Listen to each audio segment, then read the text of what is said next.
They started as children's toys, but now they reach more audiences than television, radio, and movies. They are, of course, video games. Half of all Americans between the ages of 12 and 55 play video games, often in highly social situations. We took a look at how pervasive and influential video games have become, from the devoted hardcore gamers to the U.S. military using it as a recruitment and training tool, to the very frontiers of science, where PlayStation 3 technology helped create the newest and fastest supercomputer. It's all in the game, as they say. And for proof of their popularity, we went, of all places, to Times Square. 11:30 p.m. Hundreds of people are waiting outside Virgin Megastore to get their hands on the newest installment of the best-selling Metal Gear Solid video game series. These were the first people online. So how long have you been waiting? Since 7 p.m.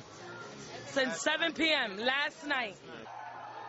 Japanese game designer Hideo Kojima is a rock star in the video game world. It's Hideo Kojima. He came to New York. He flew all the way over here to come meet his Metal Gear Solid fans. And we all came out here for Hideo! Fans worldwide adore Kojima's games for their high-definition graphics and complex storylines. They identify closely with the game's hero, Solid Snake, an old soldier fighting to take down the mercenary armies that control his world.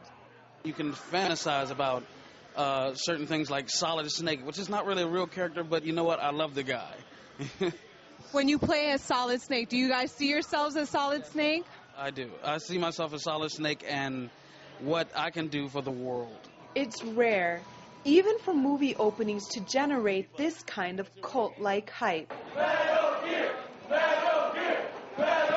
Hardcore fans like these are part of the reason that video games outsell other forms of entertainment like music and movies.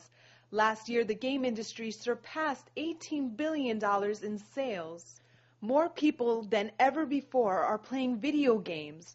The average gamer is 30 years old. Well, you know, there is kind of a preconception that game players are nerds or whatever. And, you know, to a certain extent, it's fair.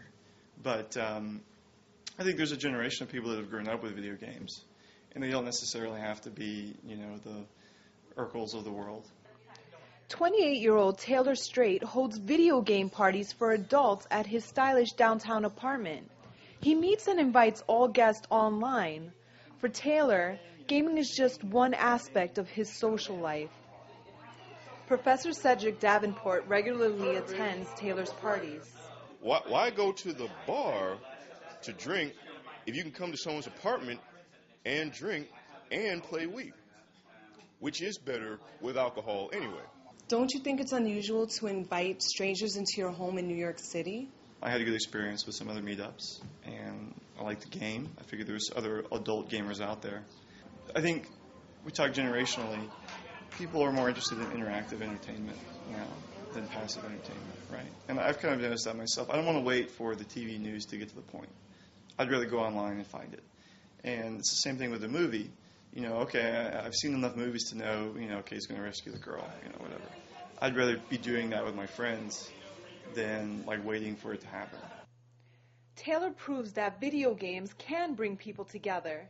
The U.S. military takes it one step further. America's Army is a freely downloadable computer game developed by the military to reach out to young people.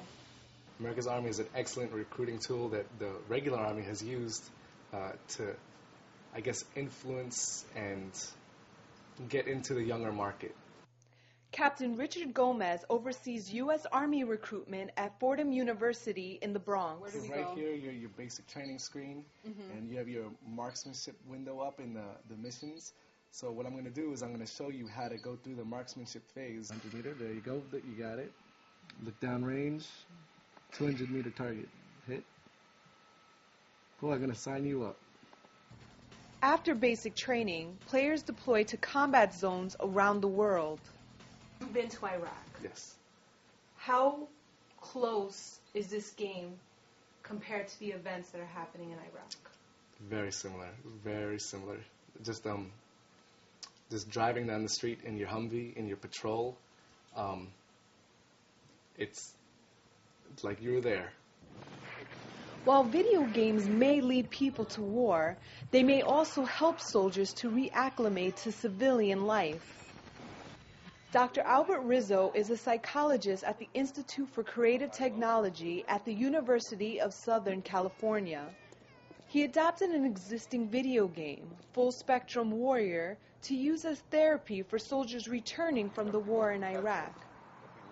We asked about his work using virtual reality to treat veterans that suffer from post-traumatic stress disorder.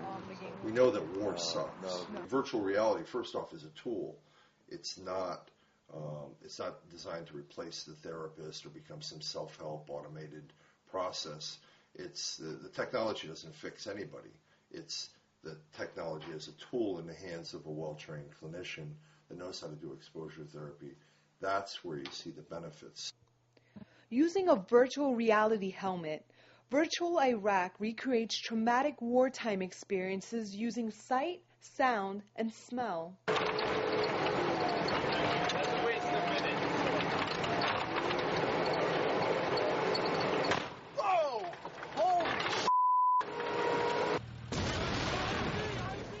The goal being to evoke an emotional response from the soldier to trigger the healing process. A lot of times those folks have this reaction that, why would you want to do that to a person? You're going to re-traumatize them and so forth. The only thing I can say to that is that the research shows that if you don't do anything with these folks and you just let them go about their everyday life and you don't help them to confront their trauma and deal with it, that they're just going to get worse. So why are soldiers not allowed to shoot in the virtual world? We don't allow soldiers to fire back in our virtual environment. When they're on foot patrol, they actually navigate through the virtual environment, standing up, holding a replica weapon that's fully weighted with a little thumb mouse on it so that you can turn and look around and use the mouse to move around and so on. We're not building a tool like a video game or a computer game where you get more points by the more enemies you kill. We're not building a cathartic revenge fantasy. Our goal in the therapy is to get the person to process their emotions and from what they felt when they were in Iraq, but to process them in an adaptive fashion that is going to prepare them for civilian life, where the goal isn't to shoot as many Iraqis or insurgents as possible. The goal is to get on with your life and leave that part of your life behind. But what does the future hold for a hardcore gamer who spends 36 hours online for the latest release of a game? My mother, she doesn't express too much concern. What she is, this is like, I'm going into game design and development, and so gaming is my life, and she's like, go for it, Very simple, go for it. It's the love of games. When you're here and you buy this game, you get to meet Kojima and have him sign it for you. He is a big inspiration to me.